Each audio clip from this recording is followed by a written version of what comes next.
Bon ben bonjour, aujourd'hui je vais faire un petit tutoriel pour expliquer Air and Noise en utilisant Equalizer Apo.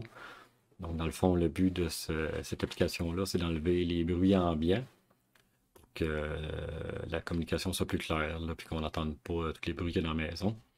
C'est un logiciel qui est gratuit, qui n'utilise pas beaucoup de ressources, puis qui est relativement facile à installer, qui est multiplateforme aussi, je pense. Donc, pour commencer, il faut aller sur les deux sites suivants pour télécharger l'application et le plugin de l'application. Donc, RN Noise il est sur GitHub. Je vais mettre les liens là, dans la description en bas. Donc, vous avez pour Linux, Windows. Dans mon cas, je prends Windows 64, ce qui devrait être le cas de la plupart des ordinateurs récents. Donc, on télécharge ça, puis on va aller sur Equalizer Apo et télécharger lui aussi. Donc, une fois téléchargé, on va l'installer ici. On va l'installer Equalizer Apo. Donc, suivez les instructions d'installation. Une fois que c'est fait, vous allez avoir ceci qui devrait apparaître à l'installation. Donc, il vous demande d'installer les paramètres dont vous voulez faire fonctionner cet add-on-là. Dans notre cas, on l'utilise pour le microphone, donc on ne va pas sélectionner rien dans Playback. On va aller dans Capture Device. Puis on va sélectionner le microphone qu'on veut utiliser. Dans mon cas, c'est un microphone USB, donc je vais sélectionner celui-là. Et c'est sur ce matériel-là, finalement, qu'il va installer le logiciel. Décompresser le dossier d'RN Noise. Dedans, on va avoir ça. Ben, on va avoir bin, on rouvre bin. Ce qui nous intéresse, c'est dans le dossier VST. On va copier lib.rn noise. Ou le couper.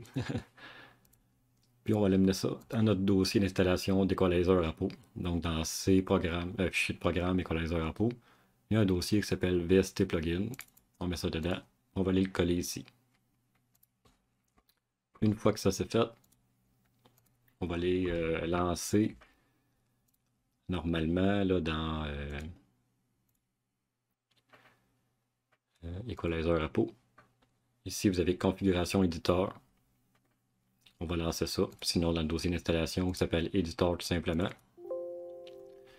Là, il me dit qu'il n'y a pas détecté de matériel où Equalizer Apo a été installé. C'est normal parce que lui, il regarde juste le playback, puis nous, on va le mettre sur un matériel d'entrée finalement. Donc, je dis non. Puis normalement, ici, ça devrait déjà être indiqué votre microphone. Sinon, vous pouvez aller le chercher. Là. Donc, on va aller dans Capture Device, microphone. Ça se peut qu'ils vous disent que c'est quelque chose d'expérimental. Fait que vous dites oui, c'est correct. Ensuite de ça, ici, il ne devrait rien y avoir. Donc, on va cliquer ici sur le petit dossier. Puis, on va aller dans Programme, Fichier de programme Equalizer Apo, VST Plugin. On va choisir lib.rn noise. Donc, il devrait vous l'afficher ici. Pour l'activer, il suffit de cliquer sur le on ici à côté. Donc, si je l'enlève, vous voyez qu'on entend les bruits ambiants. Je l'active, ben, c'est beaucoup diminué le bruit ambiant. Là.